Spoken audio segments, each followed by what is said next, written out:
Good day mga ka-Blossom, and since nandito nga tayo sa Baguio, is nag-stop over na rin tayo dito sa Lion's Head. So kaya pala medyo traffic dito sa spot na to dahil marami na rin talagang tourist na nag-stop over para mag-take ng picture. So kami, nag-family picture na rin and enjoy the view. Inagahan nga namin ang pagpunta rito sa Baguio dahil meron na rin kaming first destination na pupuntahan. So ayan o, take picture muna, and si kuya nga ay bumili ng strawberry taho dahil gusto niya matikman ano bang lasa ng strawberry taho ng Baguio. And mula nga sa The Lion's Head, babiyahe kami ng 2 hours papuntang Atok Benguet na mas kilala dito sa Baguio na The Northern Blossom. So medyo malayo, matagalang biyahe pero okay lang dahil napakaganda ng reviews nito. And ano nga ba makikita namin sa Northern Blossom? So matarik ang daan pero okay lang kasama sa journey yan. Actually hindi ito yung first time na nagpunta kami ng Baguio. Pangatlong beses na ata ito pero maliliit pa yung mga bata noon. So gusto namin bumalik dahil malalaki na sila. Mas ma-appreciate na nila yung ganda ng Baguio. At mas marami na kaming mapupuntahan ngayon na hindi namin napuntahan dati. At eto na nga, after ng 2 oras sa biyahe, narating na rin namin ang The Northern Blossom. Pero buti na lang andyan si kuya para i-guide kami.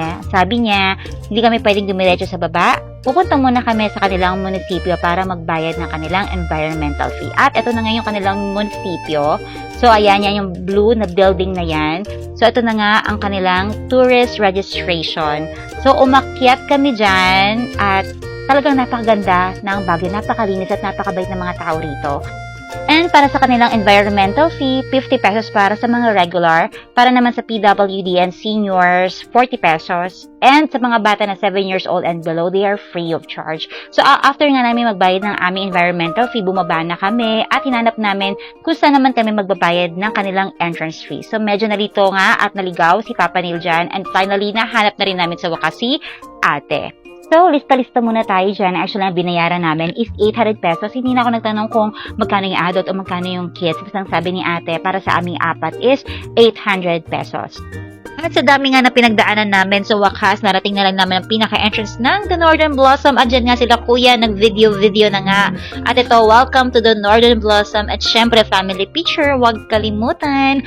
So, pagpasok namin sa entrance, ito agad ang bumungad sa amin. White daisy flowers, napakadami nila mga ka-blossom at sobrang ganda. At syempre, nagpa-picture na rin tayo dyan. And tuloy-tuloy nga lang tayo sa paglabas namin dyan. Ang bumungad sa amin is magagandang cactus at succulents na talagang napakaganda ng pagkaka-landscape nila. So sa mga pupunta ng Baguio, huwag niyong kakalimutang dumaan dito sa Atok Benguet dahil talagang matutuwa kayo.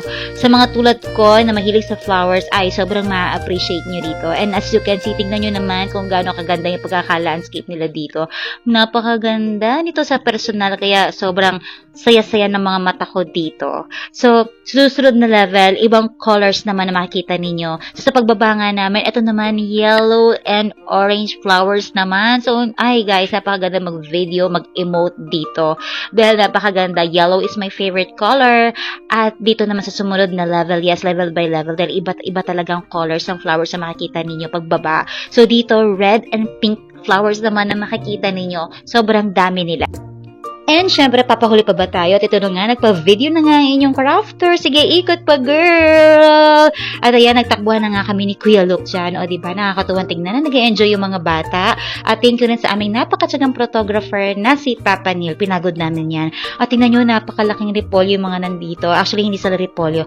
Mga bulaklak talaga sila. O, diba, ang kaganda. At ito na nga, may nakita kami sa bandang ibaba. Kaya hindi kami pwedeng hindi magpunta roon. Ang nakita namin, mga purple flowers. Ay naku, super excited kami ni Luke na bumaba. Kaya ito na nga, no, naglakad na mag-ina pababa at nakipagsiksikan talaga dyan. Sobrang excited namin. And dahil nga marami tayong mga kasabay na tao, so kailangan madiskarte tayo sa mga ganitong bagay. Dapat marunong tayo makipag-unahan ng very light. At syempre, konting singit-singit na rin para makahanap tayo ng best spot para sa ating mga video. So ito na nga, finally, na-reach na natin ang tamang destination. At tingnan nyo naman, para kami nasa Switzerland sa ganda. Dahil napakaganda ng mga bulaklak, mabundok. Sabayan pa na napakalamig na hangin. Kaya ito nga, napaikot na naman si ate girl ninyo. O diba, for the sake of this video, Baguio, kailangan ma-reach natin yung dulo. Pero actually, hindi ko pa rin narating yung pinakadulo niya dahil sobrang haba nito, mga ka-blossom. O, diba? So, dahil nga napakaganda, ayan, nag-picture-picture na ang inyong ka-blossom. So, ito nga si Kuya Luke, hindi rin nagpahuli. Kailangan videohan din daw siya habang naglilipod sa buong garden. Okay na nga, marami pa sana akong gustong ipakita sa inyo pero hindi lahat na videohan ko dahil busy ang mata ng inyong crafter kakatingin ng iba't ibang klase ng bulaklak dito sa atok. So, ito na nga, dito malapit na tayo sa exit. So, makikita nyo dyan yung napakahabang linya ng mga yellow flowers dyan. At syempre, pagtapos ng mahabang lakaran, doon sa exit sa taas, nagbibigay sila ng unlimited coffee at may patinapay na for merienda. At dahil nga patapos ng video na ito, so ayan, kailangan na natin magpaikot ng camera dyan. So go, Papa Neil!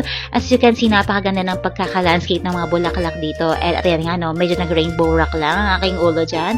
Pero napakasaya, sobrang enjoy dito sa Baguio. So, thank you for watching, mga ka-blossom. So, eto na nga, talagang enjoy namin ang pag-stay namin dito sa Baguio. And I promise, pagdating ko dyan, back to business na tayo. So, thank you for watching. Bye for now, mga ka-blossom.